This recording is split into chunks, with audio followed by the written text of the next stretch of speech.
जय कृष्ण कृष्ण कृष्ण जय कृष्ण कृष्ण जय कृष्ण कृष्ण जय कृष्ण कृष्ण जय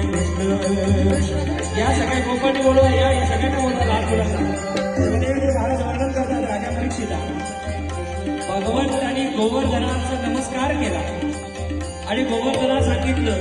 हे गोवर्धना आज इंद्रदेवाला सुद्धा तुझ्या शक्तीचं परिमाण दाखवून दे आमच्या सगळ्यांच्या पाठीशी उभे राहा सुखदेवजी महाराज वर्णन करतात राजा परीक्षिता भगवंतानी गोवर्धनाचे इथे हात ठेवला आणि आपल्या करांगोळीवरती गोवर्धन उचलायचा सुरुवात केली सगळ्यांनी जय जयकार केला गोवर्धन केला रे रान के कृष्ण कृष्ण जय कृष्ण कृष्ण जय कृष्ण कृष्ण जय कृष्ण कृष्ण कृष्ण जय कृष्ण कृष्ण जय विद्या प्राचीना प्राचीना व्हायचं कृष्ण जय कृष्ण कृष्ण जय कृष्ण कृष्ण जय कृष्ण कृष्ण जय